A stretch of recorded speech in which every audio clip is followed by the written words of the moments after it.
So hello guys, welcome to Physics Grow. Physics গ্রোতে তোমাদের স্বাগত। আজকে তোমাদের আমি থার্মোডাইনামিক্স বা তাপগতিবিদ্যার প্রথম ও দ্বিতীয় সূত্র এই চ্যাপ্টারটির সেট ওয়ানের অঙ্কগুলো করাবো। সেট ওয়ানের অঙ্ক করাতে গিয়ে আমি এই চ্যাপ্টারটি তোমাদের কাছে এমনভাবে রিপ্রেজেন্ট করব যাতে এই থার্মোডাইনামিক্স চ্যাপ্টারটা তোমাদের কাছে এরপর কখনো কঠিন না লাগে। প্রত্যেকটা অঙ্ক করার সাথে থিওরি ডেভেলপ কী করে হলো বা ফর্মুলাগুলো কী করে এলো, কখন কোন অঙ্কে কোন ফর্মুলাটা ইউজ করতে হবে সেটা তুমি ইজিলি ক্লাসটি করার পর বুঝতে পারবে। ক্লাসটা আশা করি থার্মোডাইনামিক্সের তোমার কাছে বেস্ট ক্লাস হওয়ার চেষ্টা করব, যাতে তোমার কাছে থার্মোডাইনামিক্সের বেস্ট ক্লাস হয়। এরপরে তোমার থার্মোডাইনামিক্স নিয়ে বা তাপগতিবিদ্যা নিয়ে তোমাকে ভাবতে না হয়, ঠিক আছে? সো সেট ওয়ানের প্রথম অঙ্কটা ঢোকার আগে যেটা দেখতে পাচ্ছি, প্রথম অঙ্কটা ঢোকার আগে আমি এই লতেতে ঢুকি, থার্মোডাইনামিক্সে ঢুকি, একটু সামান্য ঢুকে অঙ্কটাতে পৌঁছাচ্ছি, তারপর আবার ধীরে ধীরে এগাচ্ছি। তো থার্মোডাইনামিক্স বা তাপগতিবিদ্যা বেসিক্যালি শক্তির যে সংরক্ষণ সূত্র তার উপর বেস করে করা। শক্তির সংরক্ষণ সূত্র কি বলে? যে এনার্জি কখনো ধ্বংস বা ক্রিয়েট করা যায় না, জাস্ট এক্সচেঞ্জ হয়। তো থার্মোডাইনামিক্স এই এনার্জির যে কনজারভেশন ল বা শক্তি যে সংরক্ষণ নীতি সেটাকেই থার্মোডাইনামিক্সের ফার্স্ট ল বলে। এখানে জাস্ট হিট দিয়ে বোঝাবো, জাস্ট বোঝাচ্ছে যে মনে করো কোনো একটা সিস্টেম। এবার সিস্টেম বলতে কি বোঝায়? থার্মোডাইনামিক্সের সিস্টেম বলতে বোঝায় একটা তোমার আবদ্ধ পাত্র, যে পাত্রে গ্যাস থাকবে, যে থার্মোডাইনামিক্সে আমরা গ্যাস নিয়ে কাজ করব, হ্যাঁ, গ্যাস থাকবে এবং একটা পিস্টন থাকবে, যে পিস্টনটা মুভ করতে পারবে, ওকে, মুভ করতে পারবে, এরকম একটা পিস্টন থাকবে। এটাকে বলবো একটা সিস্টেম, থার্মোডাইনামিক্স সিস্টেম। গ্যাস থাকবে, পাত্র থাকবে এবং পাত্রে একটা পিস্টন থাকবে, যে পিস্টনটা মুভ করতে পারবে। এই সিস্টেমটার উপর আমি কি করব? বাইরে থেকে হিট দেব। কি দেব? বাইরে থেকে আমি ওকে হিট দেব, হিট। ওকে, আমি যদি এই সিস্টেমটাকে বাইরে থেকে হিট দিই, কিউ দিয়ে লিখছি, হ্যাঁ, বাইরে থেকে যদি হিট দিই তাহলে কি হবে? দুটো কেস হবে। যদি কোনো সিস্টেমকে যদি বাইরে থেকে হিট দিই তাহলে দুটো কেস হবে। Number one, first of all ওইখানকার যে পার্টিকেলসগুলো আছে বা পরমাণুগুলো যেগুলো আছে সেগুলোর ভাইব্রেশনটা বাড়বে। ওতে যে ব্রাউনিয়ান মোশন, একটা গ্যাসের গতীয় তত্ত্ব কি বলে, ছোটোবেলায় তো পড়েছো, গ্যাসের গতীয় তত্ত্ব বলে যে গ্যাসের পার্টিকেলগুলো কখনো স্থির থাকে না, তারা সবসময় এলোমেলোভাবে ছোটাছুটি করছে। তো এবং তার জন্য তাদের মধ্যে কি রয়েছে? কাইনেটিক এনার্জি রয়েছে। কি রয়েছে? Kinetic energy. পোটেনশিয়াল এনার্জি নেই। কেন পোটেনশিয়াল এনার্জি নেই? কারণ আমরা যে গ্যাসটা নিয়ে কাজ করছি সেটাকে আইডিয়াল গ্যাস হিসেবে ধরতে হবে বা আদর্শ গ্যাস নিয়ে কাজ করছি। আর আদর্শ গ্যাসের ক্ষেত্রে বলা হয় যে এদের পরমাণুগুলির মধ্যে বা পাত্রের দেয়ালের সাথে কোনো আকর্ষণ বল নেই। যেখানে কোনো আকর্ষণ বল নেই সেখানে পোটেনশিয়াল এনার্জির কোনো গল্প নেই। তো গ্যাসের পার্টিকেলগুলো সবসময় ছোটাছুটি করছে, তার মধ্যে রয়েছে অনলি কাইনেটিক এনার্জি বা গতিশক্তি। কি রয়েছে? গতিশক্তি। তো এই পার্টিকেলগুলো যে গতিশক্তি মুভ করার, সেই গতিশক্তিগুলো যদি বাইরে থেকে হিট দিই তাহলে গতিশক্তিগুলো আরও বেড়ে যায়। ওকে, তো এই যে গতিশক্তিটা পার্টিকেলগুলোর, এই পার্টিকেলগুলো বা পরমাণুগুলোর যে গতিশক্তি, এটাকে বলা হয় ওই গ্যাসটির ইন্টারনাল এনার্জি বা অভ্যন্তরীণ শক্তি। ওকে, তো গ্যাস পার্টিকেলগুলো নর্মালি যদি বাইরে থেকে হিট নাও দাও তারা তো মুভ করবেই, তারা সবসময় এলোমেলোভাবে মুভ করে যাচ্ছে, তাকে বলা হয় ব্রাউনিয়ান মোশন। অর্থাৎ তারা মুভ করবেই। এবং তার মানে কি, ওই গ্যাস পার্টিকেলগুলোর নিজস্ব একটা ইন্টারনাল এনার্জি বা অভ্যন্তরীণ শক্তি আছে, কারণ তারা সবসময় মুভ করছে, তাদের মধ্যে একটা কাইনেটিক এনার্জি বা গতিশক্তি রয়েছে। কিন্তু তুমি যদি বাইরে থেকে হিট দিয়ে দাও তাহলে ওই পার্টিকেলগুলোর গতিশক্তি আরও বৃদ্ধি পায়, তাদের ইন্টারনাল এনার্জি বা অভ্যন্তরীণ শক্তি আরও বৃদ্ধি পায়। সো তুমি যদি বাইরে থেকে হিট দাও তাহলে গ্যাস অণুগুলোর অভ্যন্তরীণ শক্তি বৃদ্ধি পেলো। এবার অভ্যন্তরীণ শক্তি বৃদ্ধি যে পেলো, শক্তি বৃদ্ধি পেলো, তো আবার শক্তি তো কি সৃষ্টি বা ধ্বংস হয় না। এই কিউ যে হিটটা দিয়েছো সেখানকারই একটা অংশ কি করলো? এই অভ্যন্তরীণ শক্তিটা বৃদ্ধি করলো। এবার সম্পূর্ণটাই যদি অভ্যন্তরীণ শক্তি বৃদ্ধি করতে কাজে লেগে যায় তাহলে ওকে, বাট যদি সম্পূর্ণটাই অভ্যন্তরীণ শক্তি বৃদ্ধি করতে না লাগে তাহলে কি দেখা যায়? যে ওই গ্যাস পার্টিকেলগুলো যখন কাইনেটিক এনার্জি বেড়ে যায় তাতে কি করে? দেয়ালে ধাক্কা মারে। এবার এই পিস্টনটা যদি মুভেবল হয় তাহলে এই পিস্টনটাকে যদি ধাক্কা মারে তাহলে পিস্টনটা মুভ করবে। আর পিস্টনটা যদি মুভ করে তাহলে এখানে প্রথমত গ্যাস পার্টিকেলগুলো কি দিবে? প্রেশার দিবে। ওকে, এই প্রেশারের জন্য মনে করো পিস্টনটার এরিয়া যদি আলফা হয় তাহলে এখানে একটা ফোর্স ক্রিয়েট হবে F = P × আলফা, এবং তার ফলে যদি এই পিস্টনটা এখানে একটু মুভ করে যায়, এখানে যদি মনে করো মুভ করে যায় তাহলে এখানে একটা সরণও হবে dx। ওকে, দ্যাটস মিন এখানে একটা ওয়ার্ক ডান হয়ে যাবে dw, that is equal to যেটা হবে F × dx or P alpha dx। আবার এই আলফা dx যদি দেখো, আলফা হলো পিস্টনটার পৃষ্ঠতল এরিয়া আর dx হলো ওই পিস্টনটার প্রথম অবস্থান আর শেষ অবস্থানের মাঝখানে ডিস্টেন্স। তো এই দুটো গুণ করলে কি হবে, এরিয়া ইন্টু ডিস্টেন্স গুণ করলে হয়ে যায় আয়তন, দ্যাট ইজ P × dv, মানে এইটুকুটার আয়তন dv। তাহলে এই ওয়ার্ক ডানটাও হবে। তাহলে একটা সিস্টেমকে তুমি যদি হিট দাও, দুটো জিনিস হলো, একটা হলো সিস্টেমটার মধ্যে থাকা গ্যাস পার্টিকেলগুলোর ইন্টারনাল এনার্জি বা অভ্যন্তরীণ শক্তি বৃদ্ধি পেল, আর গ্যাস পার্টিকেলগুলো একটা কাজ করলো, ওয়ার্ক ডান করলো, যার মান PdV। সো আর যদি কিছু না করে, আর কিছু করে না, সো যে তুমি হিটটা দিলে সেই হিট এনার্জিটাই এই দুটো এনার্জিতে ডিভাইড হয়ে গেল। This is the thermodynamics first law বা তাপগতিবিদ্যার প্রথম সূত্র। তাহলে তাপগতিবিদ্যার প্রথম সূত্র কি, নাথিং বাট কিউ যদি তুমি দাও, that's Q equal two U2 - U1, যেখানে U2 মনে করে ধরলাম বা UF করে দিচ্ছি final, UF - UI initial plus W work done. Okay, Q equal to কি, UF - UI প্লাস W, যে Wটা যদি মানে বের করো, সে মানে DW যদি বের করো সেটা PdV হয়, সেখান থেকে W বের করতে গেলে নাথিং বাট ইন্টিগ্রেশন করতে হবে, integration PdV। Okay, that's mean Q equal to হবে UF - UI plus integration PdV। ব্যাস, this is nothing but thermodynamics first law. Okay, থার্মোডাইনামিক্সের প্রথম সূত্র হলো Q equal to UF - UI plus PdV। এবার একটা করে আইটেম বলি, এই যে UF - UIটা বুঝলে অভ্যন্তরীণ শক্তি বৃদ্ধি, PdVটা কি বুঝছো, PdVটা বুঝছো ওয়ার্ক ডান, যেটা ক্যালকুলেশন করতে হবে। মানে এই অভ্যন্তরীণ শক্তি নিয়েও অনেক বক্তব্য আছে, বলবো। সর্বপ্রথম যেটা নিয়ে আমরা বক্তব্য বলবো সেটা হলো এই কিউ নিয়ে, হিট। এই যে হিটটা তুমি দিচ্ছ সেটা কেমন করে প্রডিউস করছো। তুমি হিট দিলে তুমি দেখতে পাচ্ছ অভ্যন্তরীণ শক্তি বৃদ্ধি পাচ্ছে এবং গ্যাসটা একটি এক্সটার্নাল ওয়ার্ক ডান করছে। ওকে, ভালো কথা। তবে এই হিটটা প্রডিউস করছে কীভাবে সেটা যদি দেখো, তাহলে হিট প্রডিউস করার জন্য আবার লাগে ওয়ার্ক করতে। এটা কোনো এক্সটার্নাল ওয়ার্ক, তুমি যদি কোনো ওয়ার্ক করো তাহলে হিট প্রডিউস হয়, ঠিক আছে? ওয়ার্ক ডান করলেই হিট প্রডিউস হয়, দ্যাটস জুলস ল। জুলস কি বলেছিল, ইফ ইউ ডুইং ওয়ার্ক, এই ডাব্লুটা কিন্তু এই ডাব্লু না, এটা তুমি হিট দিয়ে কোনো গ্যাসের সিস্টেম দ্বারা ওয়ার্ক পেলে, ওটা আলাদা জিনিস। এখন আমি বলছি এই হিটটা প্রডিউস করার জন্য তুমি যদি ওয়ার্ক ডান করো, তাহলে ওয়ার্ক ডান যতটা করবা ততটা তোমার হিট প্রডিউস হবে, that is W equal two, এখান থেকে হয় JQ, that is Q equal to W/J, যেখানে J কে বলা হয় জুলস কনস্ট্যান্ট, যার ভ্যালু হয় 4.2 জুল। ওকে, বোঝা গেল? আপাতত প্রথম প্রবলেমটা এই কিউটাকে নিয়ে, হিট প্রডিউস নিয়ে, ঠিক আছে? হিট প্রডিউস নিয়ে আমাদের প্রথম প্রবলেমটা কি বলছে দেখো।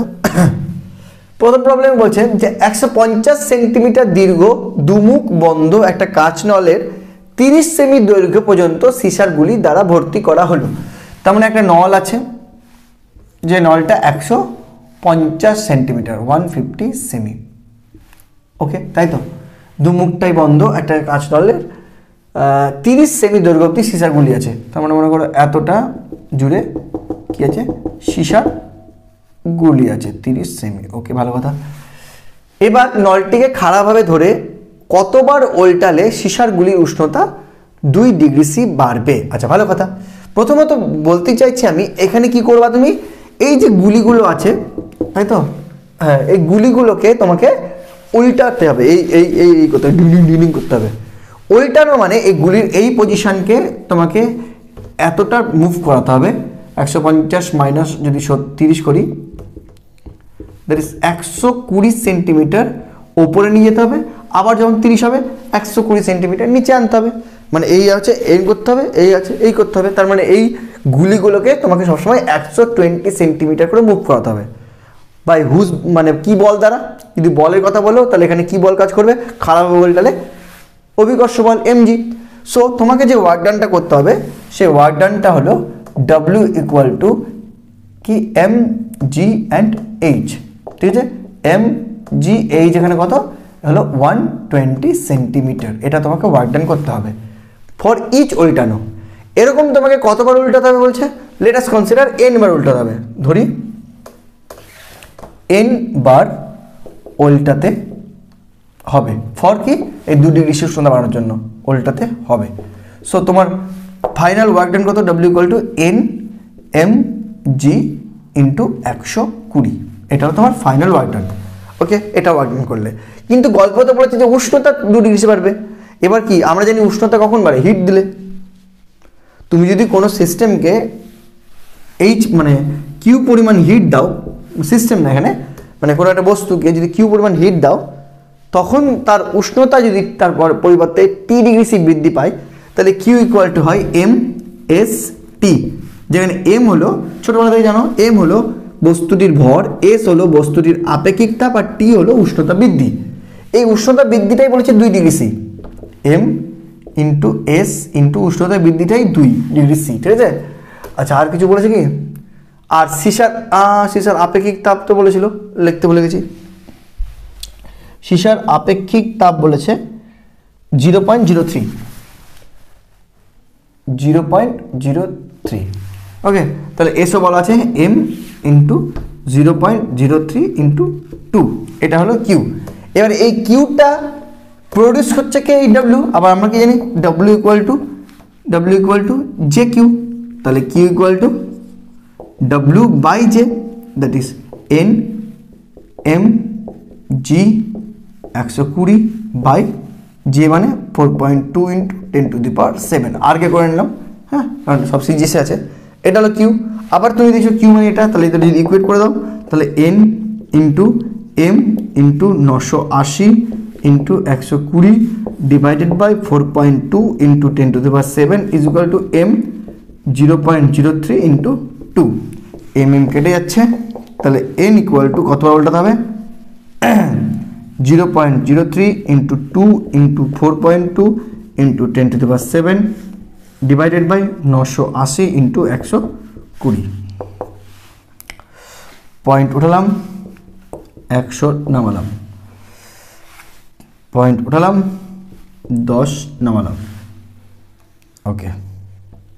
তাহলে কত হলো 3 ইন্টু 2 ইন্টু 42 ডিভাইডেড বাই 980-কে 1000 ভাবছি, হ্যাঁ, আর 120-কে 100 ভাবছি। তাহলে 900 1000 ভাবলে আর এটাকে 100 ভাবলে, তাহলে সব শূন্যতে কাউন্ট হয়ে যাচ্ছে, তাহলে আর কিছু নিচে থাকছে না,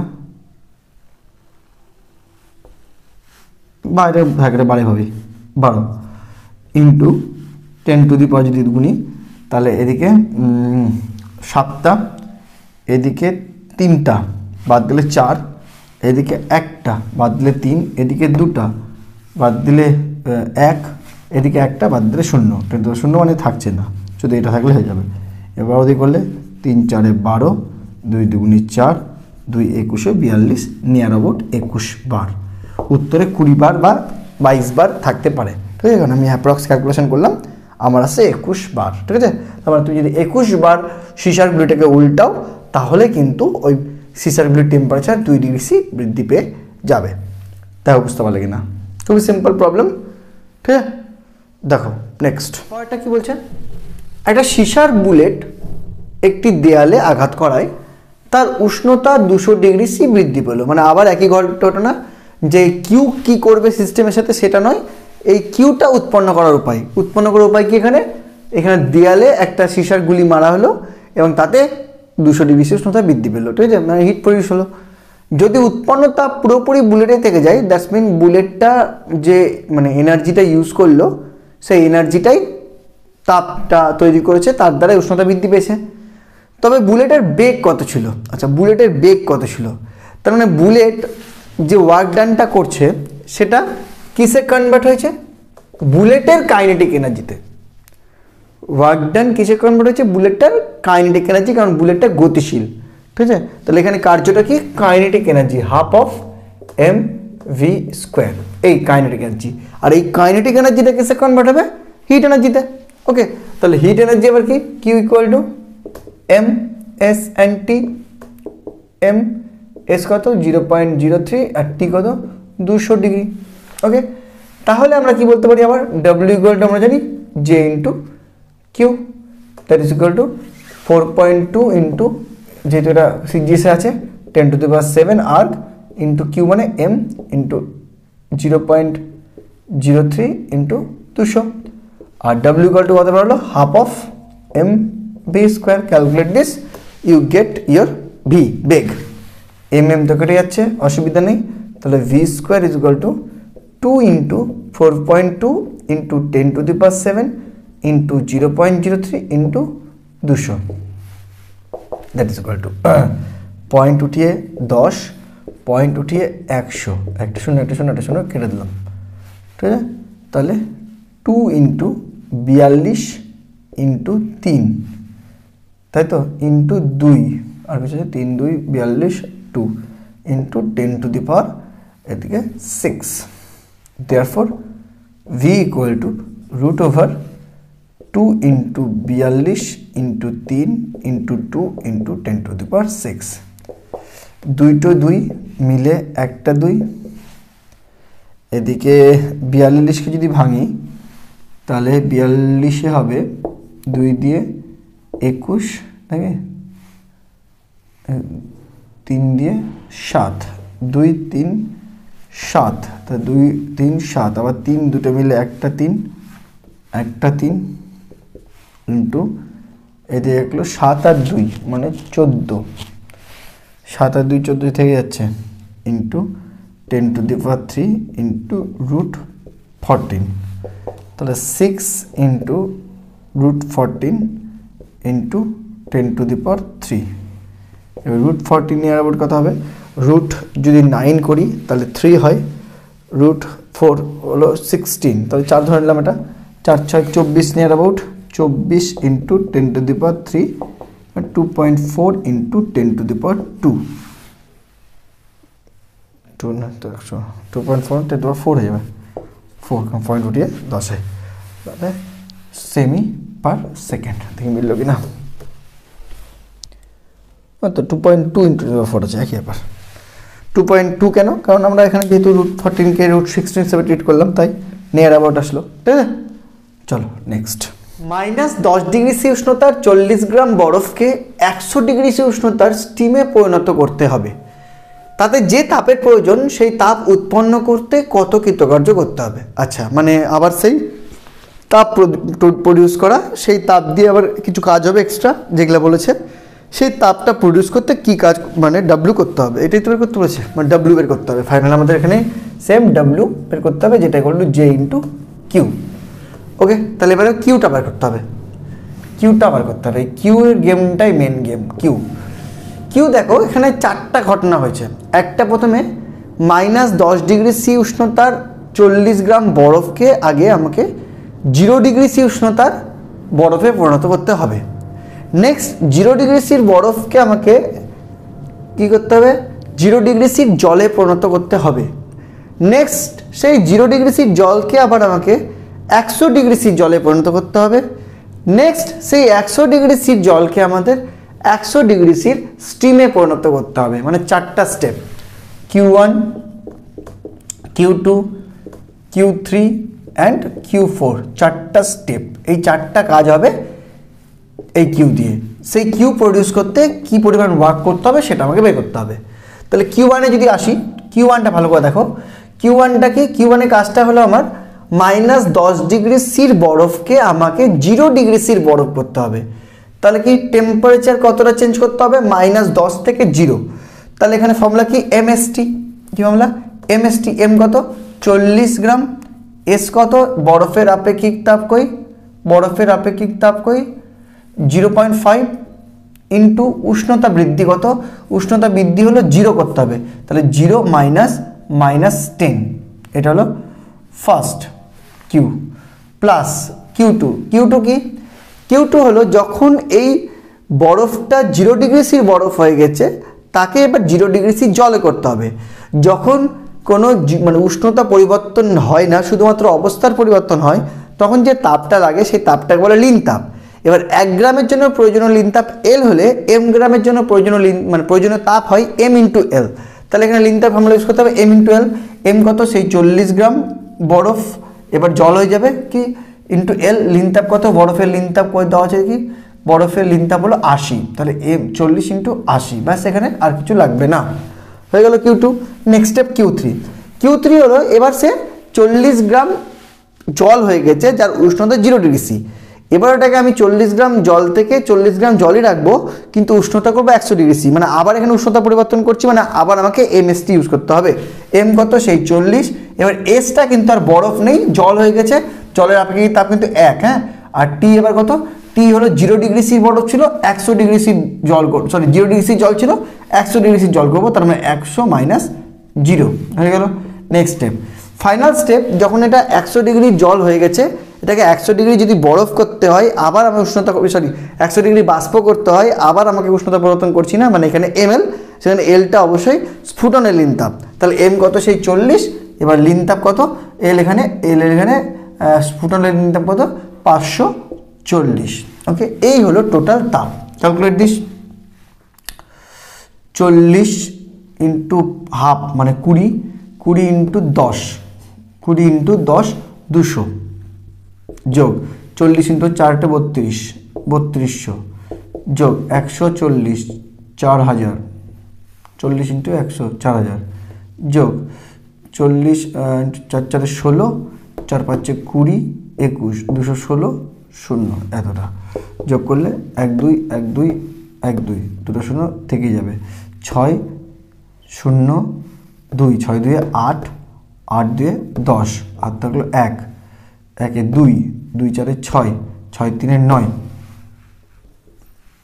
আর 2 আর কেউ নাই, 2 29,000, 29,000 কি উৎপন্ন সবটি 29,000 ক্যালোরি, এটা হলো হিট প্রডিউস হবে। সো W কত করতে হবে, W = 4.2 × 10⁷ আর্ক পার ক্যালোরি ইন্টু 29,000,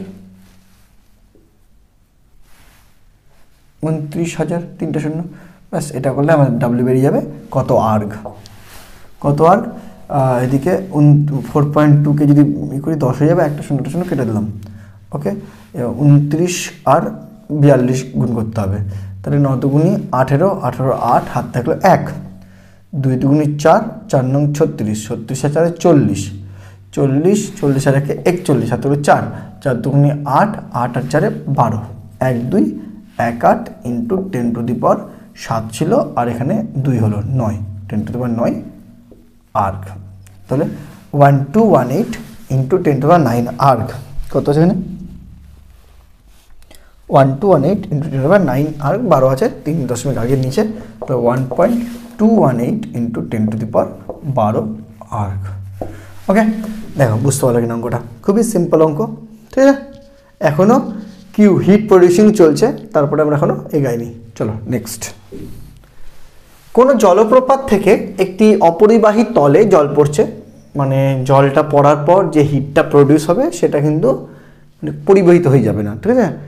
সুতরাং জলের উষ্ণতা বাড়বে, সো জলের উষ্ণতা 0.25 ডিগ্রি সি বৃদ্ধি পাচ্ছে, তাহলে জলপ্রপাতের উচ্চতা কত, কথাটা বুঝলে। অপরিবাহী তল মানে যে তলে জলটা পড়ার পর জলের টেম্পারেচার বাড়বে, ওই হিটটা কোথাও বয়ে চলে যাবে না, ঠিক আছে, বা প্রবাহিত হবে না, ঠিক আছে। পরিবাহী হলে তো প্রবাহিত হয়ে যেত হিট, যাতে হিটের কুপরিবাহী, কিন্তু তলটার উপরে জলটা পড়ছে, ফলে ওয়ার্ক ডান হচ্ছে, সেই ওয়ার্ক ডানটা কিসে হিট প্রডিউস করছে, যার জন্য উষ্ণতা 0.25 ডিগ্রি সি বাড়ছে। একই জিনিস, শুধু আমাকে দেখতে হবে কতটা ওয়ার্ক ডান হচ্ছে, জলটা কত হাইট থেকে পড়ছে সেটা বুঝতে হবে, সেখান থেকে ওয়ার্ক ডানটা বের করতে হবে, সেই ওয়ার্ক ডান থেকে হিট কনভার্ট করতে হবে, সেই হিট থেকে টেম্পারেচার বৃদ্ধি পাবে, ঠিক আছে। তো আমরা সেম জানি একই ব্যাপার, যে W = J × Q, ঠিক আছে, যেখানে Q = nothing but M S and T। M কত ধরে নিলাম, M পরিমাণ জল, ঠিক আছে, ওপর থেকে পড়ছে, S কত জল তো 1, আর T কত 0.25 ডিগ্রি সি বাড়বে, ভালো কথা। আর Wটা কত, W যদি বলো তাহলে ধরে নিলাম, মনে করো H উচ্চতা থেকে জলটা পড়ছে, মানে জলপ্রপাতের হাইট H, ধরি জলপ্রপাতের হাইট উচ্চতা H, তাহলে আমরা কি জানি, যদি H উচ্চতা থেকে জলটা পড়ে M গ্রাম জল, তাহলে তার যে ওয়ার্ক ডান সেটা নাথিং বাট স্থিতিশক্তি mgh, সেটাই কনভার্ট হচ্ছে, ঠিক আছে।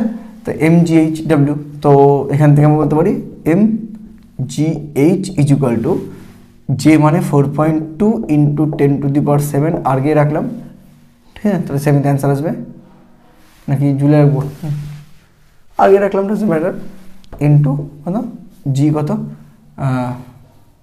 mg is equal two into 1 into 0.25, 1 নিচে 1 মানে তোমার সিজিএসে নাও, হ্যাঁ। তাহলে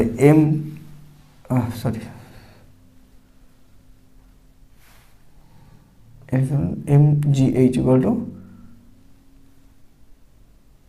w equal to J Q, w equal to J Q, কত কিউ এটা কেন, ও এমটা মিস হয়ে গেছে, Q equal to M into 1 into 0.25, M কেটে যাচ্ছে, জি এর মান 980, তাহলে H equal to 4.2 into 10⁻7 into 1 into 0.25 divided by 980, তাই তো।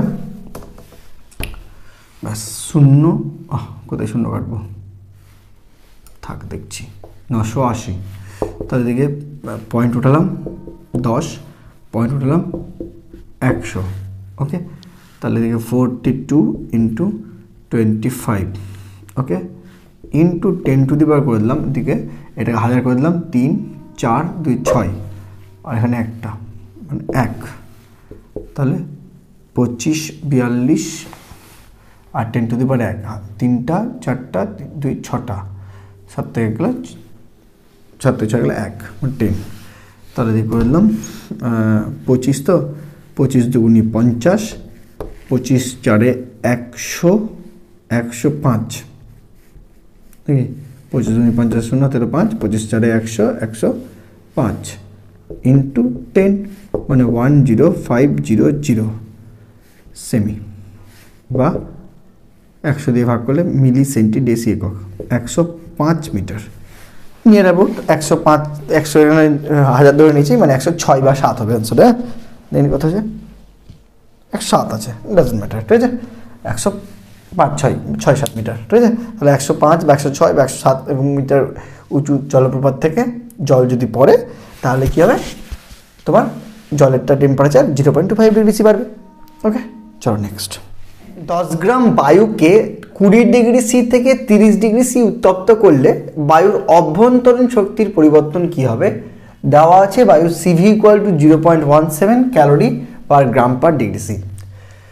ব্যাপারটা হলো যে অঙ্কটা খুবই সহজ একটি অঙ্ক, তবে তোমাদের কাছে এটি একটি নতুন ইন্ট্রোডাকশান হবে, সেটা হলো সিভির ইন্ট্রোডাকশান এবং ডিটেলসে কি অভ্যন্তরীণ শক্তি ব্যাপারটা, এই দুটোর জন্য তোমাকে আবার থিওরি ভালো করে শিখতে হবে, নইলে পারা সম্ভব না। শুধু ফর্মুলা বলে দিলে তো খুবই সহজ হয়ে যায়, কিন্তু শুধু ফর্মুলা তো আমি বলবো না, তোমাদের শেখাবো, সেই জন্য এই ছোট্ট একটি অঙ্ক করতে অনেক সময় লাগবে। শোনো তাহলে ভালো করে, নতুন জিনিস ভালো করে বোঝার চেষ্টা করো। সো কি সিভি, নতুন জিনিস সিভি, কি জিনিস সিভি, সিভি আরেকটা হয় সিপি, কি হয়, একটা হয় সিপি আরেকটা হয় সিভি। এই দুটোকে বলা হয় স্থির চাপে মোলার আপেক্ষিক তাপ আর স্থির আয়তনে মোলার আপেক্ষিক তাপ। আরেকটা হয়, মনে রাখবে, যেটা এখানে দেওয়া আছে সেটা হলো সিপি অ্যান্ড সিভি। এটা কি স্থির চাপে আপেক্ষিক তাপ আর স্থির আয়তনে আপেক্ষিক তাপ। তুই প্রশ্ন করতে পারো, স্যার কি বলছেন, আপেক্ষিক তাপ বলার সময় আবার স্থির চাপে স্থির আয়তনে কেন? বিকজ যখন তুমি কোনো বস্তুর বা কোনো কঠিন বস্তুর বা তরল বস্তুর আপেক্ষিক তাপ কনসেপ্টটা নিয়ে আসো, কখন নিয়ে আসো, যখন এই তাপের কনসেপ্ট আসলে কিউ ইকুয়াল টু কী হয়, এম এস টি, এই এসটা টি তো বলা উচিত না, অ্যাকচুয়ালি বলা উচিত ডেল টি, কী বলা উচিত, ডেল টি, কারণ টি তো হয় না, উষ্ণতার পরিবর্তন, ডেল টি। যখন এই কনসেপ্টটা তুমি নিয়ে আসো যে কোনো বস্তুকে যদি কিউ পরিমাণ তাপ দাও, তাহলে তার ভর যদি এম হয়, তার যদি উষ্ণতা পরিবর্তন ডেল টি হয়, তাহলে কিউ ইকুয়াল টু হয় M into L del T into S. এই এসটাই হলো ওই বস্তুটার আপেক্ষিক তাপ, অর্থাৎ আপেক্ষিক তাপের ডেফিনিশন হলো S equal to Q divided by M into delta T. মানে কোনো একক ভরের বস্তুর একক উষ্ণতা বৃদ্ধি করতে যে পরিমাণ তাপ প্রয়োজন দ্যাট ইজ কল ওই বস্তুটার আপেক্ষিক তাপ। আশা করি ছোটোবেলা থেকে জানো এটা, যে কোনো বস্তুর যদি একক ভরের নিই তাকে যদি একক উষ্ণতা বৃদ্ধি করি তার জন্য প্রয়োজনীয় তাপটাকেই বলা হয় আপেক্ষিক তাপ। তাহলে এস ইকুয়াল টু কি, গিভেন হিট বা কি বলবো, যে হিটটা দেওয়া হলো given heat divided by mass into temperature change বা টেম্পারেচার ইনক্রিজ বা ডিক্রিজ যা ইচ্ছা হতে পারে, ঠিক আছে। তো টেম্পারেচার চেঞ্জ, তো এটাই হলো আপেক্ষিক তাপের ডেফিনেশন। আপেক্ষিক তাপকে ইংলিশে বলা হয় স্পেসিফিক হিট, ঠিক আছে। অনেকে এই ওয়ার্ডটার সাথে পরিচিত হয়েছে যে স্পেসিফিক হিট। ওকে, তো এটা গেল কঠিন আর তরল পদার্থের ক্ষেত্রে। কিন্তু এই বিষয়টাই যখন গ্যাসের ক্ষেত্রে চলে আসে তখন কিন্তু গ্যাসের আপেক্ষিক তাপ শুধু এস বা সি বললে চলবে না। যদি গ্যাসের আপেক্ষিক তাপের ডেফিনেশনে আসি তাহলে সি ইকুয়াল টু হবে same Q by M into del T. আলাদা কী হবে, এটাই তো হবে যে পরিমাণ তাপ দেওয়া হলো ডিভাইড একক ভরের গ্যাসের ক্ষেত্রে একক উষ্ণতা বৃদ্ধিতে। কিন্তু এক্ষেত্রে সি বলার সময় যে প্রবলেমটা হয় সেই প্রবলেমটা হলো যে গ্যাস এমন একটা জিনিস যেখানে গ্যাসটাকে তুমি যদি বাই চান্স কী বলে প্রেশারাইজড করো, কি বললাম, চাপ দাও, কি দাও, চাপ দাও, তাহলে সেক্ষেত্রে কিন্তু গ্যাসের উষ্ণতা চাপ দেওয়াতে বেড়ে যায়। উইদাউট হিট দেওয়া সত্ত্বেও, হিট ছাড়াই কিন্তু গ্যাসের কি হয়, উষ্ণতা চাপ দেওয়ার জন্য বেড়ে যায়, ঠিক আছে।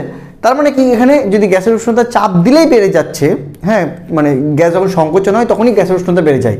তার মানে সেক্ষেত্রে যদি স্পেসিফিক হিটের ডেফিনেশন দেখো সি ইকুয়াল টু, তুমি তো কোনো রকম হিট দাওনি, তুমি চাপ দিয়েছো, তাহলে ডেফিনেশনে হিটটা কী হয়ে গেলো, হিটটা হয়ে গেলো 0 ডিভাইডেড বাই এম আছে আর ডেলটি আছে, কিন্তু উষ্ণতা তো বেড়ে গেছে। অর্থাৎ এখানে 0 বাই সামথিং ইকুয়াল টু কী হয়ে যায়, 0 হয়ে যায়। তার মানে যদি কোনো গ্যাসকে তুমি চাপ কনস্ট্যান্ট না করে দাও তাহলে কোনো কারণে চাপ যদি বেড়ে যায় গ্যাসটার, তাহলে অটোমেটিক ওর উষ্ণতা বেড়ে যায়, সেক্ষেত্রে তার আপেক্ষিক তাপ 0 হয়ে যায়।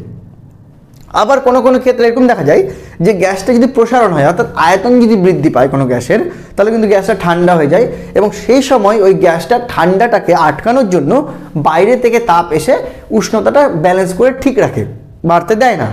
মানে ধীরে ধীরে মনে করো গ্যাস এক্সপান্ড হচ্ছে, তাতে ঠান্ডা হয় এবং সেই ঠান্ডাটা যখন হতে থাকে তখন কি বাইরে থেকে হিট এসে, পরিবেশের হিট এসে ওই উষ্ণতাটা কনস্ট্যান্ট রাখে।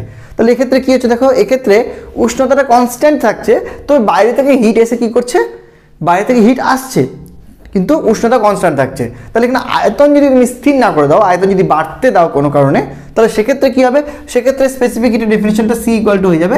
এখানে কিন্তু হিট আসছে বাইরে থেকে, কিন্তু এমও আছে, কিন্তু ডেলটি উষ্ণতার কোনো পরিবর্তন হচ্ছে না, দ্যাট ইজ এখানে হয়ে যাবে ইনফিনিটি। তো কি দেখলে, যে গ্যাসের যখন আপেক্ষিক তাপের ডেফিনেশন দেখছো তখন তুমি দেখছো যে চাপ আর আয়তন এই দুটোকে যদি তুমি স্থির না করো, যদি, তাহলে কি দেখছো যে গ্যাসের আপেক্ষিক তাপটা 0 থেকে ইনফিনিটি যে কোনো মানের হতে পারে, কোনো ফিক্সড ভ্যালু হচ্ছে না। সো এক্ষেত্রে এই প্রবলেমটা অ্যারাইজ করার জন্য গ্যাসের ক্ষেত্রে যখন আপেক্ষিক তাপের ডেফিনেশনটা দেওয়া হয় তখন বলা হয় হয় আয়তন স্থির রেখে বের করো অথবা চাপ স্থির রেখে বের করো।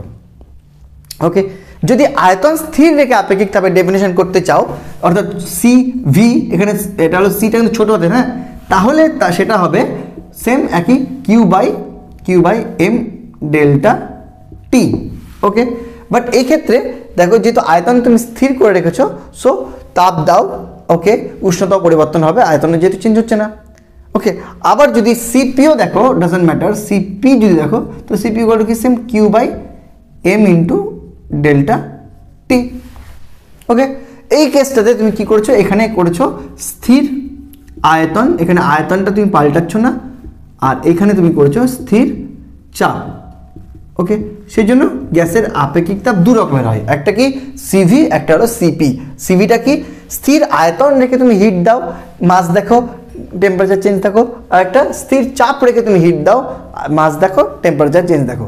মানে আপেক্ষিক তাপের যেটা ডেফিনেশন সেটাই দেখো, তবে এই দুটা কন্ডিশন মেনটেন করে, স্থির আয়তন আর স্থির চাপে। ক্লিয়ার? তাহলে what is CV?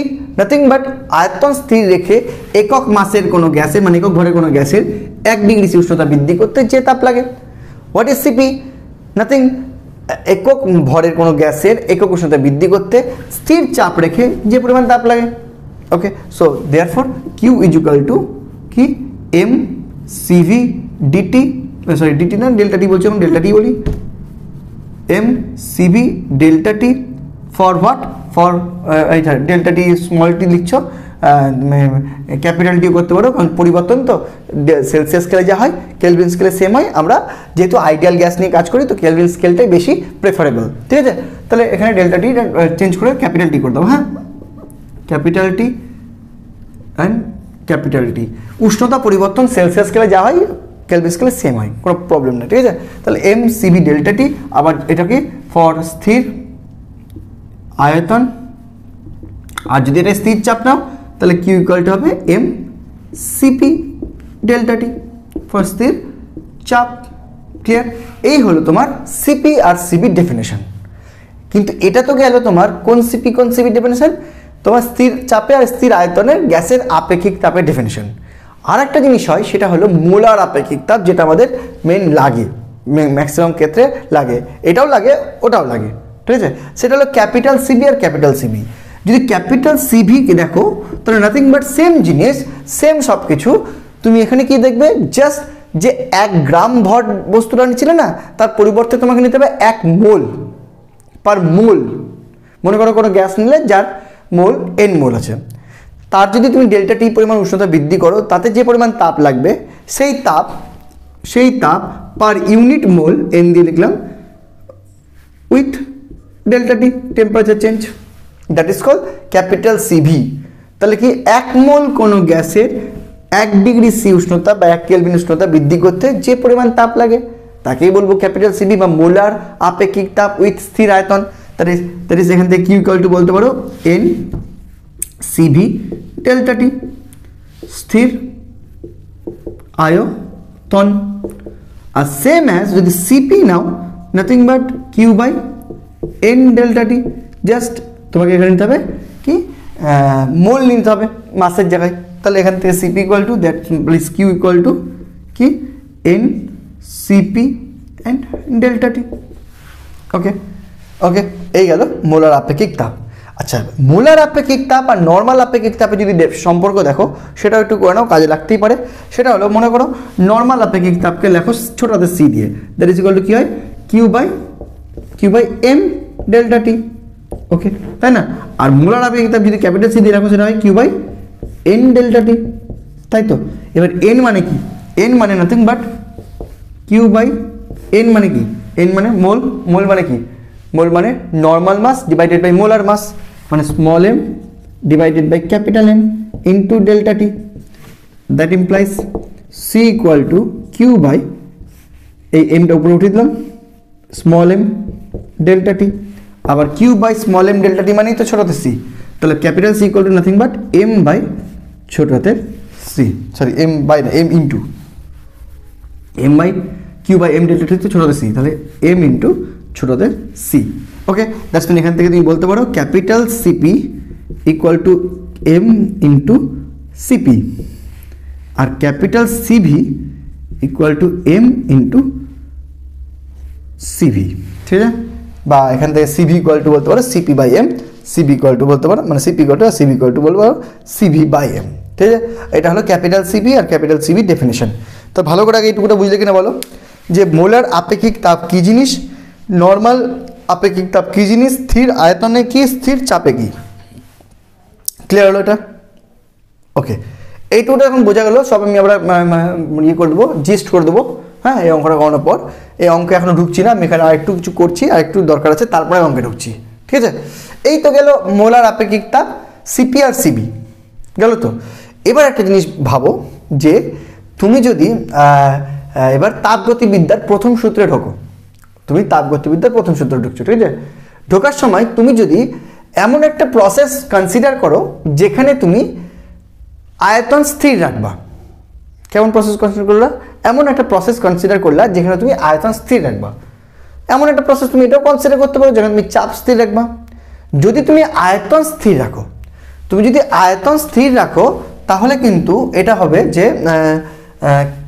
Q equal two হয় যে ইউএফ মাইনাস ইউআই, তো ওটাকে আমি ডেল্টা ইউ লিখছি বা ইউ লিখছি খালি ইউ প্লাস ডাব্লিউ, এটা হয়তো এই যে ইউ আছে ইউ চেঞ্জ লিখছি ডেল্টা ইউ যাই হোক প্লাস ডেল্টা ডাব্লিউ লিখলাম, ডেল্টা কিউ দিয়ে করছি। ডেল্টা ইউ প্লাস যে ডেল্টা ডাব্লিউ যদি স্থির আয়তন প্রসেস হয়, মানে আয়তন যদি স্থির থাকে, তাহলে ডেল্টা ডাব্লিউ মানে কি, আবার পি ডেল ভি না, তো ডেল ভি মানে কি আয়তন পরিবর্তন। যদি আয়তনটা স্থির থাকে তাহলে আয়তনের পরিবর্তন কত, জিরো কি না, তো আয়তনের পরিবর্তন যদি জিরো হয় তাহলে পি এর সাথে যদি আয়তন জিরো গুণ করি তাহলে অ্যান্সারটা জিরো হয়ে গেল না, তাহলে কিন্তু এখানে ওয়ার্ক ডানটা জিরো হয়ে যায়। তাহলে তুমি যদি এমন একটা প্রসেস কনসিডার করো যে স্থির আয়তনের একটা আয়তন পদ্ধতি, একটা এমন একটা পদ্ধতি নিচ্ছ যেখানে আয়তনটা স্থির আছে, এরকম কেস দেখতে গেলে তুমি কি দেখবে যে delta Q equal to delta W হয়ে যায়, ডেল্টা ইউ হয়ে যায়। আর কোনো প্রসেস নাই যেখানে delta Q equal to delta U হবে। তার মানে তাপগতিবিদ্যার সূত্র অনুযায়ী তুমি যদি কোনো গ্যাসকে হিট দাও তো সেটা দুভাবে কাজ করে, একটা হলো তার অভ্যন্তরীণ শক্তি বাড়ায়, একটা বাহ্যিক কাজ করে, কিন্তু সেই বাহ্যিক কাজই আবার কি পিডিবি সমান। তো এমন একটা প্রসেস নিলে যেখানে তুমি আয়তন পরিবর্তন হতে দেবে না, তাহলে সেই একমাত্র সেই প্রসেসের ক্ষেত্রে তুমি যদি ডেল্টা কিউ হিট দাও তাহলে সেটা পুরোটাই অভ্যন্তরীণ শক্তি বৃদ্ধিতে কাজে লেগে যাবে, বাহ্যিক কাজে হচ্ছে না, ঠিক আছে। সো একমাত্র স্থির আয়তন পদ্ধতিতেই হয় del Q equal to delta U. Okay, এবার তুমি কি জানো, যখন আয়তন স্থির আয়তন পদ্ধতি তুমি বলে দিয়েছো, তাহলে তুমি এই পদ্ধতিতে যে আপেক্ষিক তাপটা ইউজ করতে পারো সেটা কি হয় সিভি অথবা সিভি। যদি মোলার ইউজ করো তাহলে সিভি, আর যদি নর্মাল ইউজ করো তাহলে সিভি, ছোট সিভি বড় সিভি, এই আর কিছু না, তাই তো। তাহলে তুমি যদি এখানে ডেল্টা কিউ এর জায়গায় কি লিখতে পারো, যদি মানে মোলার করো তাহলে, যদি নর্মাল করো তাহলে এম, তাই তো, ছোট হাতে সিভি আর ডেল্টা টি ইকুয়াল টু কিন্তু ডেল্টা ইউ তুমি লিখতে পারো। আর যদি মোলার করো তো নাথিং বাট এন বড় হাতে CV delta T equal to কিন্তু ডেল্টা ইউ লিখতে পারো, ঠিক আছে। দেখো দুটাই করতে পারো। তাহলে এই হিটটার ভ্যালু তুমি এম সিভি ডেল্টা টি লিখতে পারো, এন সিভি ডেল্টা টিও ইউজ করতে পারো, এন এ মোলারের ক্ষেত্রে, এমটা নর্মাল মাসের ক্ষেত্রে। ওকে, তবে কি বুঝলে, তবে তুমি এটা বুঝলে যে অভ্যন্তরীণ শক্তি পরিবর্তন যদি তোমাকে বের করতে হয় তাহলে একমাত্র উপায় হলো স্থির আয়তন পদ্ধতি নেওয়া। কারণ স্থির আয়তন পদ্ধতি এমন পদ্ধতি যেখানে বাহ্যিক কার্য হয় না, তাহলে তার পুরো হিটটাই অভ্যন্তরীণ শক্তি বৃদ্ধিতে কাজে লাগে। আর হিট বের করার তো প্রসেস আমরা জানি এমএসটি, তাহলে এম তার স্থির আয়তন পদ্ধতিতে গ্যাসের আপেক্ষিক তাপ সিবি দিয়ে লেখে, তাহলে এমসিবি ডেল্টি, বা যদি মোলার নাও তাহলে এনসিবি ডেল্টি, নাথিং বাট তাহলে ডেল্টা ইউ এর ফর্মুলা কি এমসিবি ডেল্টি অর এনসিবি ডেল্টি।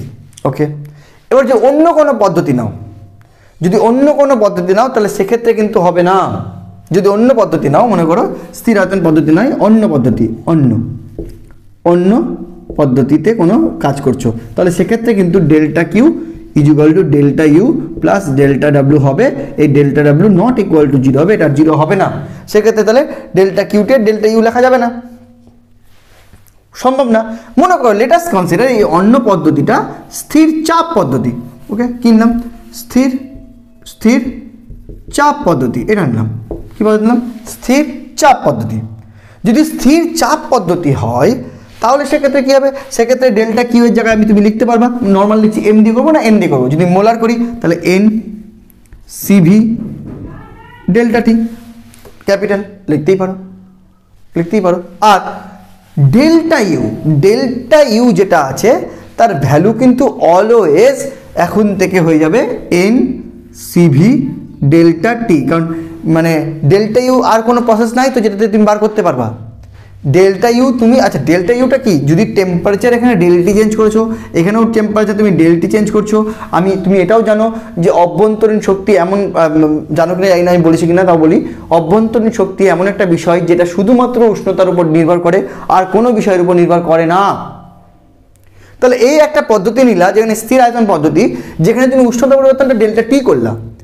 যদি আরেকটা পদ্ধতি নাও যেটা স্থির আয়তন পদ্ধতি নয়, বাট যদি উষ্ণতা পরিবর্তন ডেল্টা টি করো তাহলে আগের পদ্ধতিতে যেটা ডেল ইউ বেরিয়েছে পরের পদ্ধতিতে সেম হবে।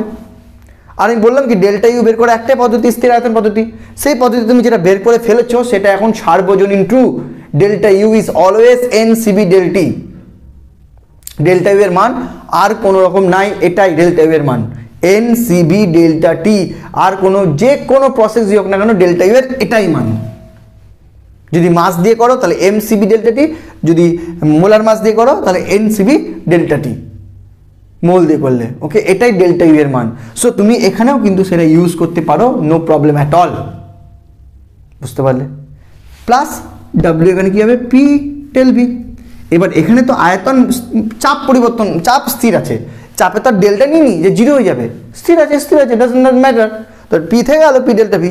তাহলে এখান থেকে কিন্তু আরেকটা জিনিস যেটা করা যায় সেটা হলো, তুমি যদি এখানে এটা সরি কোথায়, এখানে এটা এনসিপি হবে, ভুল করেছি, কারণ তো স্থির চাপ পদ্ধতি, স্থির চাপ পদ্ধতি হিট ইকুয়াল টু কী হবে, এম এস টির, এসটা কী হবে, স্থির চাপেরটা নিতে হবে, সিপি ডেল্টি, এনসিপি ডেল্টা টি। এটা যদি কমন নিয়ে নাও তাহলে এটা এন কমন গেল, ডেল্টা টি কমন গেল, এটা সিপি, সরি ক্যাপিটাল তো, সিপি মাইনাস সিবি থাকলো, এদিকে হলো পি ডেল্টা ভি থাকলো, ভালো কথা। আর জিনিস মনে রাখবে যে আদর্শ যে গ্যাস, সে এখানে কিন্তু সব এক্সপেরিমেন্ট আদর্শ গ্যাস নিয়ে হচ্ছে। আর আদর্শ গ্যাসের ক্ষেত্রে একটা জিনিস হয়, সেটা হলো পিভি ইকুয়াল টু হয় এন আর টি। যদি আমি এটাকে ডেরিভেটিভ করে দিই তাহলে কী হবে, P delta V equal to constant প্রেশারে, অবশ্যই ডেরিভেটিভ করছি কারণ এই পদে এই ক্ষেত্রে এটা গ্যাসের জন্য ইউজ করছি, তাহলে প্রেশারটা কনস্ট্যান্ট ধরেই করছি, P into delta V equal to হবে এন আর কনস্ট্যান্ট ডেল্টা টি, হবে তো। তাহলে এই পি ডেভিল ভি জায়গায় আমি ইউজ করতে পারি N R and delta T.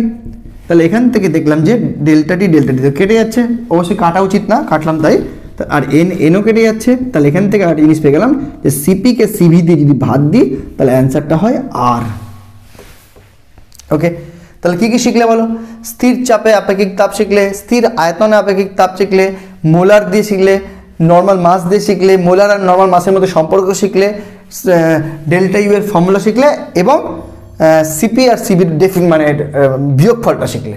ওকে, এবার অঙ্কে আসি, তারপরে আমি সব কিছু এক জায়গায় করবো আবার। এবার অঙ্কটাতে আসি, এই অঙ্কটাতে লাগলো পুরোটা।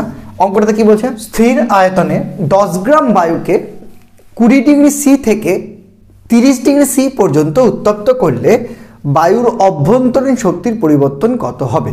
দেওয়া আছে বায়ুর CV equal to 0.17 calorie per gram per degree C. একবার পড়েছিলাম, আবার পড়লাম। দেখো এখানে বায়ু আছে মানে গ্যাস, সেই জন্য এখানে তোমার দেখতে হবে যে মানে এর যে কী বলে আপেক্ষিক তাপ সিপি সিবির মধ্যে নিতে হবে, কোনটা সিবি দেওয়া আছে। কি চেয়েছে, অভ্যন্তরীণ শক্তি বৃদ্ধি চেয়েছে। এবার তোমাকে কি বললাম, অভ্যন্তরীণ শক্তি বৃদ্ধি একমাত্র কোন প্রসেসে সঠিকভাবে বের করা যায়, স্থির আয়তনিক প্রসেসে। ভ্যালু কত হয়, mcv/dt ফর নর্মাল গ্যাস, মানে নর্মাল মাস যদি বলে এত কেজি এত গ্রাম, আর যদি মোলার বলে বা মোল বলে তাহলে ncv/dt।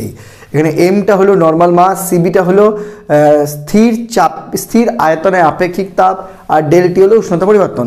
আর যদি ncv/dt ইউজ করো তখন এনটা হলো কত মোল এরকম যদি বলে, তখন সিবি তখন মোলার আপেক্ষিক তাপ, আর ডেলটি হলো তোমার উষ্ণতা পরিবর্তন। তো এখানে যেহেতু বলেছে 10 গ্রাম বায়ু, অর্থাৎ মানে ওয়েট, নর্মাল ওয়েট দেওয়া আছে, অর্থাৎ আমাকে ইউজ করতে হবে এই ফর্মুলাটি। So delta U equal to, তাহলে কি জানলি যে ডেল্টা ইউ এর একটাই ভ্যালু, সার্বজনীন ভ্যালু, সব জায়গায় ইউজ করতে পারবে, সেটা হলো এম সিভি অ্যান্ড ডেল্টা টি। এটা অবশ্যই এটাও করতে পারো, মানে সিভি দিয়ে যেটা হয় সেটা ইউজ করতে পারবে। ডেল্টা ইউ বা অভ্যন্তরীণ শক্তির যদি কোথাও ফর্ম চাই, তো অভ্যন্তরীণ শক্তি মানেই M CV delta T or N CV delta T. Okay, so এখানে এম সিভি ডেল্টা টি হয়ে যাবে। এম কত বলেছে 10 গ্রাম, সিবি কত বলেছে 0.17 calorie per gram per degree C, আর ডেলটি কত বলেছে, ডেলটি বলেছে 20 থেকে 30, মানে 10 ডিগ্রি সি বৃদ্ধি হলো কেলভিন স্কেলে, সেটা 10ই হবে, ডাজন্ট ম্যাটার। সো ডেলটি ইউজ করো আর ডেল্টা স্মল টি ইউজ করো, যাই হোক অ্যান্সার 10ই হবে এখানে। এবার দেখো এখানে তাহলে যেহেতু এখানে সিভি ইউজ করছি এবং পার ডিগ্রি সি দেওয়া আছে, তার মানে এখানে আমরা 10টাকে মানে এই ডেলটিটাকে স্মল টি হিসাবে ট্রিট করবো, মানে উষ্ণতা পরিবর্তনটাকে, মানে ম্যাটার করে না যদিও, পরিবর্তন তো 10ই হচ্ছে, মানে এখানে ভাববো এখানে 10 ডিগ্রি সি আছে, তাহলে এককটা তৈরি হবে এখানে 10 ডিগ্রি সি, এখানে 10 মানে গ্রাম, আর এটার একক হলো গ্রাম পার calorie per gram per degree C, মানে উত্তরটার একক হবে ক্যালোরি। ওকে, হ্যাঁ, 10 10 100 আর 17.17 হলো 17 ক্যালোরি। এটাকে জুলে করতে হবে কারণ জুলে অ্যান্সার আছে, তাহলে ইন্টু 4.2 গুণ করে দিলে 17 দুগুণে 34, 4 হাত থাকলো 3, 4 17 68 আর 3 69 70 71 71 পয়েন্ট আগে, তো 71.4 জুল। বোঝা গেল? অঙ্কটা কিন্তু খুবই সহজ, কিন্তু এই যে বিষয়গুলো সিপি সিভি এটা ডিটেলসে বোঝাটা খুব ইম্পর্টেন্ট। আবার সিপিসিবি দু রকমের, একটা বড় হাতের সিপিসিবি, একটা ছোট হাতের সিপিসিবি। কোনটা ইউজ করতে হবে সেটাও বুঝতে হবে। বড় হাতের সিপিসিবি কখন ইউজ করবে, যখন মোল দিয়ে থাকবে, হ্যাঁ। আর ছোটো হাতের সিপিসিবি কখন ইউজ করবে, যখন মাস দিয়ে থাকবে, নর্মাল ভর দিয়ে থাকবে। ওকে, কখন সিপি ইউজ করবে, কখন সিবি ইউজ করবে, সেগুলো বুঝতে হবে। ঠিক আছে, আস্তে আস্তে করো, যেটা বুঝালাম সিপিসিবিটা ভালো করে বোঝো এবং পরবর্তী অঙ্কগুলো দেখো, আরও ক্লিয়ার হবে। চলো নেক্সট। 200 মিটার উচ্চতা থেকে এক টুকরো সীসা মাটিতে পড়লো, টুকরোটার উষ্ণতা কতটা বৃদ্ধি পাবে? সীসার আপেক্ষিক তাপ দেওয়া আছে। আচ্ছা, আবার সেই সীসা আবার গ্যাস থেকে বেরিয়ে গেল ব্যাপারটা, মানে আবার এইসব গল্প বেরিয়ে গেলো, আবার প্রথমের দিকের গল্প, যে কিউ যে হিটটা সেটা প্রডিউস করার উপায় হলো Q equal to W by J. ব্যাস, এখান থেকে আবার করতে হবে Q equal to W by J. Okay, কিউটা কি, কতটা উষ্ণতা বৃদ্ধি পেয়েছে সেটা বের করতে হবে আমাকে। তো লেট আস কনসিডার টি উষ্ণতা বৃদ্ধি পেয়েছে, তাহলে কিউ করো এমএস টি বা ডেল টি, যাই হোক যেটা ইচ্ছা বলতে পারো। ওকে, ডেলটা বের করতে হবে আমাকে। আবার ডাব্লিউ কত, 200 মিটার হাইট থেকে পড়েছে, তাহলে 200 ইন্টু 10⁻² করে দিলাম, তাহলে সেন্টিমিটার হয়ে গেল। এম জি কত, জি 980 সিজিএস। আর এইচ কত, সরি এটাতে এইচ, তাহলে এম পরে করছি কত, এম বলেনি, তাহলে M. W equal to M G H, উল্টো বললাম, হ্যাঁ। তাহলে W equal to M G হয়ে গেল, Q equal to M S T হয়ে গেল। তাহলে W by Q equal to W by J বসিয়ে দাও। M S delta T equal to W by J, that is equal to 200 into 10 square into 980 into M by 4.2 into 10⁻7। চলো, M তো কেটে যাচ্ছে, S এর মান 0.3 দেওয়া ছিল, তো del T equal to 200 into 10 square into 980 by 4.2 into 10⁻7 into 0.03 হয়ে গেল। এটা বের করলে উষ্ণতা কতটা বাড়বে বেরিয়ে যাবে। কী করে 0.10.100। ওকে ওকে ওকে ওকে, এদিকে তাহলে 2/42, তাই তো? তাহলে 2 উপরে ইন্টু 98 রাখলাম আপাতত, ডিভাইডেড বাই 42 এটাও রাখলাম, ঠিক আছে, ইন্টু 3 এটাও রাখলাম, ইন্টু 10⁻2, 2 4 5 6 7 8, 8 থেকে 7 গেলে, 8 থেকে যদি 7 দেয় 1, 1, 2 4 5 6 7 8, 8 থেকে 7 বাদ দিলে 1, 1 মানে 10। তাহলে এদিকে 2 21 দ্বিগুণী 42। ওকে, 3 দিয়ে 3 তিরিককে 9, এটা 9 করে দিলাম, 3 তিরিককে 9, 33 করে দিলাম।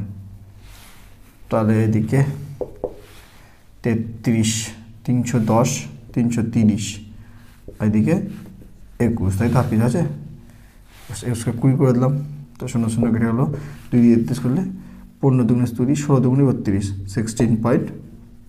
তো ডেলটি হলো 16.5 ডিগ্রি সি, নিয়ার অ্যাবাউট 16.5 16.6 হতে পারে, 15.5 বলছে অ্যান্সার। ঠিক আছে, একই ব্যাপার। 33 ধরলাম, যেহেতু ওখানে একটু বেশি ধরে নিয়েছি, ঠিক আছে, এটা 33 জায়গায় 32 ধরি। ওকে, 2 দিয়ে যেহেতু কাটছি, ঠিক আছে, সরি হ্যাঁ 3 দিয়ে কাটছি, 3 তিরিকে 9 আর 3 দুগুণী 6, 32টাই ধরলাম নিয়ার। আর 21টাকে যদি 20 ধরে নিই তাহলে 32, 16 দুগুণী 32, নিয়ার অ্যাবাউট 16 ডিগ্রি সি আসছে। ওটা অ্যাকচুয়ালি অ্যাকুরেট করলে 15.5 ডিগ্রি সি। চলো কনসেপ্টটা দেখো, ক্যালকুলেটারে করলে করো, মুখে করলে একটু তো কম বেশি হবেই। ওকে, এই হলো 6। নেক্সট, 0 ডিগ্রি উষ্ণতার 50 গ্রাম বরফকে 100 ডিগ্রি উষ্ণতার জলে পরিণত করতে যে তাপ লাগে তা সৃষ্টি করতে কত পরিমাণ কার্য করা দরকার? মনে হচ্ছে 2 বা 3 একই অঙ্ক করেছি, ঠিক আছে, মানে একই টাইপের। ওখানে 100 ডিগ্রি সি বাষ্প ছিল, এখানে একটা স্টেপ কম খালি। হ্যাঁ, তো আবার সেই হিট পয়দা করা, ঠিক আছে, জল বরফ ইত্যাদি, গ্যাসের ব্যাপার এখনো আসেনি, মানে সিপিসিবির ব্যাপার নাই, নর্মাল। ডাব্লিউ ইকুয়াল টু কী জানি আমরা, জে কিউ। তাহলে এখান থেকে ডাব্লিউ কত, ডাব্লিউটা বের করতে হবে, জে ইন্টু কিউটা কত। সো কিউ কত, কিউ হলো প্রথমে 0 ডিগ্রি সির উষ্ণতার 50 গ্রাম বরফ ছিল, সেখান থেকে আগে 0 ডিগ্রি উষ্ণতার 50 গ্রাম জলে যাব, তাহলে হবে Q equal two Q1 plus তারপরে জল থেকে একসাথে যাব Q2। Q1 কত? Q1 হলো MST, M কত 50, S কত বরফের S দিয়েছে 50 গ্রাম বরফকে 50 গ্রাম জল করব, না না সরি কিউ তো জাস্ট বরফকে জল করব, মানে উষ্ণতা তো পরিবর্তন নাই, তাহলে ml দিয়েছে, এলটা এখানে টি দিয়ে লিখেছে, হ্যাঁ 80 ml হলো প্লাস Q2 এবার 50 গ্রাম জল আছে, এটা 100 গ্রামের জল 100 ডিগ্রি জল করব, 50 গ্রাম জলটা 0 জল, ওটাকে 100 জল করব, তাহলে 50 ইন্টু এবার জলের আপেক্ষিক তাপ 1 ইন্টু টি কত 100 মাইনাস 0, দেখো বুঝলে কিনা তাপটাই মেন। 50 গ্রাম বরফ ছিল, ওটাকে 50 গ্রাম জল করা মানে কোনো রকম উষ্ণতা বৃদ্ধি পাচ্ছে না, মানে এখানে হবে লিন তাপ ml, ঠিক আছে 50 ইন্টু এল হলো 80 ক্যালোরি পার গ্রাম। আর পরে কেসে 150 গ্রাম জল আছে 0 ডিগ্রি সির, সেটাকে 100 ডিগ্রি সিতে নিয়ে যাবো, অর্থাৎ আবার MST 50 আর জলের আপেক্ষিক তাপ 1 আর টেম্পারেচার পার্থক্য 100, 0 থেকে 100 মানে 100 মানে 0, দ্যাট ইজ ইকুয়াল টু 5 × 40 00 যোগ 5 1 2 3টা 0, তাহলে 9000, এটা হলো কিউ। তাহলে জে কত 4.2 ইন্টু কিউ কত 9000, বাস এটাই হলো ডাব্লিউ। তাহলে পয়েন্ট উঠিয়ে 10 করে দিলাম, 00 কেটে দিলাম, তাহলে 42 00 42 00 9 2 18 8 8 গুলো 1 4 নং 36 আর 1 37 37800 জুল, 37800 জুল হয়ে গেল, উত্তর বেরিয়ে গেল। নেক্সট 8 নম্বর কি বলছে, একটি আদর্শ গ্যাসের গামা ইকুয়াল টু 1.4, ওই গ্যাসের মোলার আপেক্ষিক তাপ দুটির মান নির্ণয় করো। নতুন ডেফিনিশন, নতুন জিনিস গামা। গামাটা কি এটা বলে দিই, নতুন জিনিস। গামা হলো নাথিং বাট একটা ধ্রুবক যার মান হয় capital CP by capital CV, মানে স্থির চাপে মোলার আপেক্ষিক তাপ আর স্থির আয়তনে মোলার আপেক্ষিক তাপের রেশিওকেই গামা বলে, ঠিক আছে ওকে। এই গামা বের করার আরও টেকনিক আছে ডিগ্রিজ অফ ফ্রিডম দিয়ে, যেটা আমরা সেকেন্ড চ্যাপ্টারে গ্যাসের গতিতত্ত্বতে শিখবো, আর যদি প্রয়োজন পড়ে কোথাও তাহলে বলছি। আপাতত মনে রাখবে gamma is equal to nothing but CP by CV, ঠিক আছে। এই রাশিটা খুব ইম্পর্টেন্ট, শব্দের বেগের নির্ণয়ের ক্ষেত্রে কাজে লাগে। তাছাড়া এক পারমাণবিক, দ্বিপারমাণবিক বা ত্রিপারমাণবিক, বহু পারমাণবিক গ্যাসের ক্ষেত্রে এই গামার মান দেখে বোঝা যায় যে গ্যাসটা কত পারমাণবিক, হ্যাঁ সেগুলো আস্তে আস্তে আমরা যখন প্রয়োজন পড়বে বুঝাবো, ঠিক আছে। আপাতত gamma is equal to nothing but কি capital CP by capital CV, মানে স্থির চাপে মোলার আপেক্ষিক তাপ বাই স্থির চাপে স্থির আয়তনে মোলার আপেক্ষিক তাপ, হ্যাঁ মোলারটা কিন্তু, হ্যাঁ। সো এবার আমরা করি, একটা গ্যাসের গামা দেওয়া আছে 1.4, ওকে, মানে গামা দেওয়া আছে 1.4, that is capital CP by capital CV দেওয়া আছে 1.4। আর কি দেওয়া আছে, তো সিপি আর সিবি বের করতে বলছে, what is CP and what is CB, okay. আমরা জানি যে gamma equal to CP by CB, okay, but এও জানি যে ক্যাপিটাল সিপি থেকে ক্যাপিটাল সিবি বাদ দিলে আর হয়, জানি ক্যাপিটাল সিপি থেকে ক্যাপিটাল সিবি বাদ দিলে আর হয়। এটা যদি কাজে লাগাই তাহলে এখান থেকে আমি বলতে পারি না CP equal to 1.4 into CV, put it here 1.4 into CV minus CV equal to R, that is 1.4 থেকে সিভি থেকে একবার দিলে 0.4 সিভি, ক্যাপিটাল সিভি অবশ্যই, CV equal to R, that is CV equal to R by 0.4। এবার আর এর মান 2 দেওয়া আছে, 2 বাই 0.4, 0.4 10 উঠালাম, 2 2 4, 2 5 10, দ্যাট ইজ 5। তাহলে সিভির মান কত 5, ঠিক আছে 5, এটা হবে মোল পার, মানে পার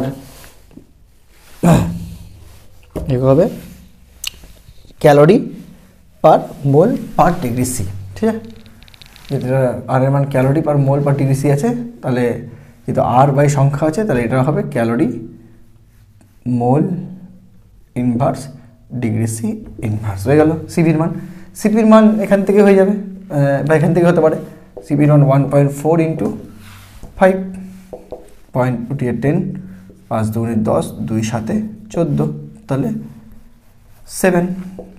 7 calorie mole inverse degree C inverse. Okay, তাহলে এই হলো সি বের করার টেকনিক। খুবই সহজ অঙ্ক। চলো আজকের মতো 1 থেকে 8ই করালাম, ঠিক আছে। নেক্সট আমরা নেক্সট পার্ট করবো, ঠিক আছে। চলো টাটা, বাই।